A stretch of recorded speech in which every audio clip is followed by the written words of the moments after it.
రైతు పరిస్థితి ఇట్లా పోరాడు చెల్లించి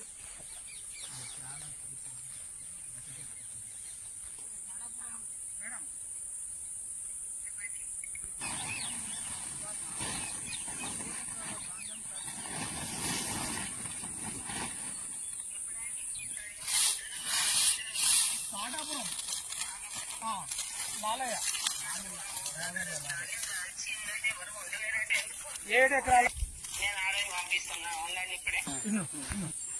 7 ఎకరాల వడ్లు ఇవాళ ఈ రకంగా నేను నష్టపోయిన అకాల వర్షాలతో నేను ఈ రోజు 7 ఎకరాల వడ్లు ఇలా నష్టపోయి నేను ఆత్మహత్య చేసుకునే పరిస్థితిగా ఉన్నది.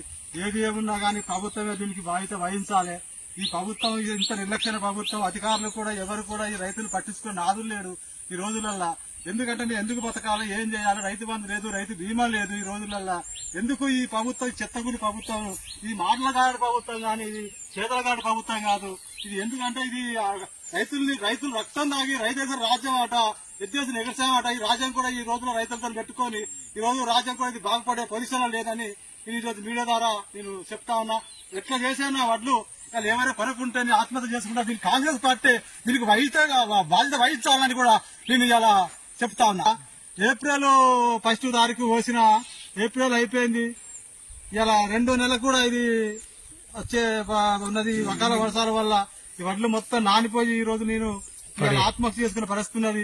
ఏ అధికారులైనా ఎవరైనా వచ్చి దయచేసి ఈ వడ్లని కొనుగోలు చేసి ఇవాళ రైతుకు ఇంత అన్నం పెట్టే పొజిషన్ చేయాలి. ఇవాళ రైతు ఇవాళ రాజ్యాన్ని చేస్తాడు. ఆ రైతు మీదనే ఇలా ఈ ప్రభుత్వాలు కూడా కక్షపూర్వంగా బట్టి ఇవాళ కక్ష కట్టి ఇవాళ రైతుని ఈ రకంగా ఇబ్బందులు పెడతారు. కాబట్టి ఏది ఏమైనా గానీ ఇలా పక్క మాత్రం ఈ వడ్లని కొనాలి. ఇలా ఏది చేసినా లేదా నేను ఆత్మహత్య చేసుకుని ఇవాళ ప్రభుత్వం మీద ఈ ప్రభుత్వమే దీని పైన బాధ్యత వహించాలని కూడా నేను తెలియజేస్తున్నా.